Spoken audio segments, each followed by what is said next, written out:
உறக்கத்தில் தான் இருக்கின்றார் நாராயணன். வைகுண்ட வாசா பரந்தாமா பிறகு முனிவன் வந்திருக்கின்றேன்.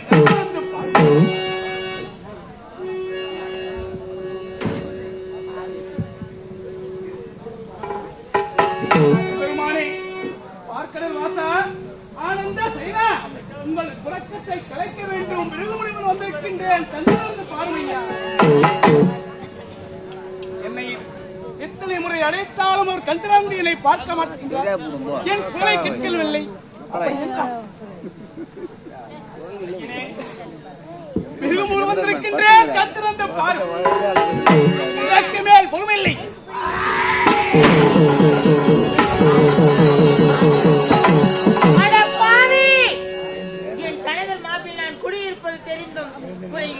உறக்கத்தை கலைக்க வேண்டும் என்பதற்காக எட்டு வதைத்து விட்டாயே. இப்போது கொடிய சாபம். உதைத்தவரை விட்டு விட்டீர்கள். தங்களை வணங்க வேண்டும், உங்களது ஆசை பெற வேண்டும் என்ற நோக்கத்தில் வந்த எனக்கு சாபத்தை கொடுக்கிறேன் என்று சொல்கிறீர்களே, இது எந்த விதத்தில் நியாயம் தாயே? எய்தவன் ஒருவன் இருக்க அம்பிகை எனக்கு கொடிய சாபம் வேண்டாம் தாயே, வேண்டாம். எவன்தான் நான் தவறு செய்தேன் என்று தவறை ஒப்புக்கொள்கிறார்கள். நீ ஒப்புக்கொள்வதற்காக தவறு செய்துவிட்டு நான் செய்யவில்லை என்று நீ சொன்னால் நான் அதை ஏற்றுக்கொள்ள வேண்டுமே என என் கணவர் மார்பில் நான் குடியிருப்பது தெரிந்தும் எட்டி உதைத்து என் கோபத்துக்கு ஆளான உனக்கு சாபத்தை அழிக்கப் போகிறேன். கடைசி நேரத்தில் இப்படி ஒரு கொடிய சாபத்தை அனுபவிக்க வேண்டும் என்று இருக்கிறது போல் இருக்கிறது. இந்த சச்சிதானந்த தாயே, இதயத்தில் இருந்தாய் பூவாயே, எவரோ உதைத்தாய் புயலாயே, இதயம் துடிக்குது ஆராயே.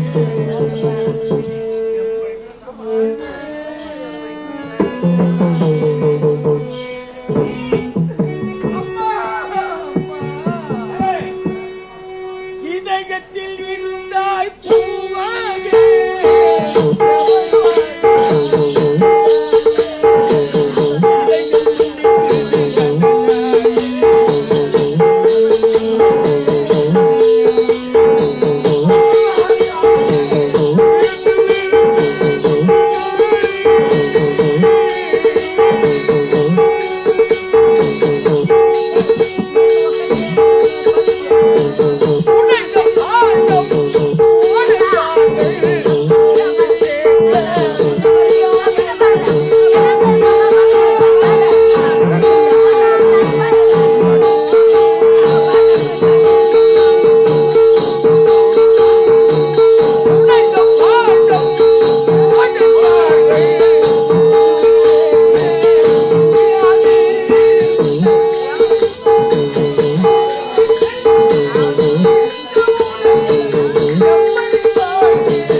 பூலோகத்தில் ஓர் கொடிய அரக்கனாக பிறக்க வேண்டும்.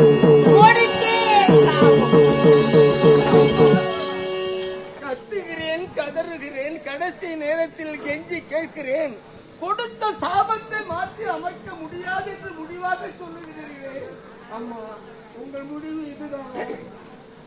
கொடுத்த தண்டனை கொடுத்ததுதான்.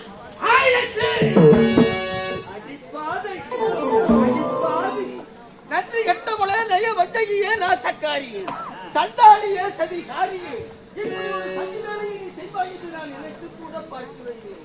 கண்ணீர் விட்டு அழுகிறேன். உதைத்தவன் நான் இல்லை தாயே. உதைத்தவரை விட்டு விட்டு வணங்க வந்தவருக்கு கொடுத்தார் என்று அதை ஏற்றுக்கொள்ள முடியாது. கொடுத்தது அனுபவிக்க வேண்டும். உண்மையிலேயே நீ கொடுத்த சாபத்தின் பிரகாரம் பூலோகத்தில் கொடிய அரக்கனாக நான் பிறப்பேனே. ஆனால் முதலில் நீ எங்கிருந்தாலும் சரி, நான் தாண்டி உன்னை சிறை எடுத்து செல்லுவேன். நான் இருக்க வேண்டிய இடத்திற்கு. இது என்னுடைய சம்மதம்.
அறிவை இழந்து விட்டாயே.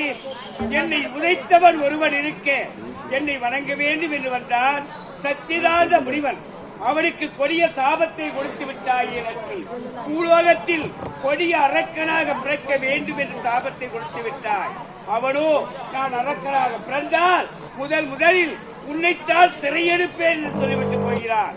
லட்சுமி, சச்சிதானந்த முனிவன் எப்படிப்பட்டது தெரியுமா? ஒரு காலத்தில் சக்தி இல்லையே சிவன் இல்லை, சிவன் இல்லையே சக்தி இல்லை என்று இருவருக்குமே வாக்குவாதம் ஏற்பட்டது. அப்பொழுது சக்தியும் இல்லை சிவனும் இல்லை என்று வெறுத்து சென்றுவிட்ட சச்சிதானந்த முனிவன் சிவனுடைய சித்தனமானது துண்டாக போக வேண்டும் என்று சாபத்தை கொடுத்து விட்டார். அவன் கொடுத்த சாபத்தின்படி சிவனுடைய சித்தனமான துண்டாக போய் மேலே இருந்து கீழே வரும் நேரத்தில் பார்வதி தன் யோனியை காண்பித்தார். அதுதான் ஆழ்விடை லிங்கம் என்று மக்களால் துதிக்க பெற்றோம். அப்படிப்பட்ட சக்தி படைத்தவன் அந்த சச்சிதானந்த முனிவன். அவனுக்கு கொடிய சாபத்தை கொடுத்து விட்டாயே, இது சரியா முறையா? சிந்தித்துப்பார். அனைத்தும் தங்களுக்கு தெரிந்தும் தெரியாதது போல் மௌனமாக இருந்துவிட்டு அந்த சாபத்தை அளித்த பிறகு, அந்த முனிவனே எனக்கு சாபத்தை அளித்த பிறகு இந்த உண்மையெல்லாம் நீங்கள் எடுத்துரைக்கிறீர்கள். அப்படி என்றால் உண்மையை மறைத்து இப்படி மௌனமாக இருந்துவிட்ட உங்களுடன் வாழ எனக்கு விருப்பமில்லை. இப்போது உங்கள் மார்பிலிருந்து நான் விலகிச் செல்கின்றேன். வருகிறேன்.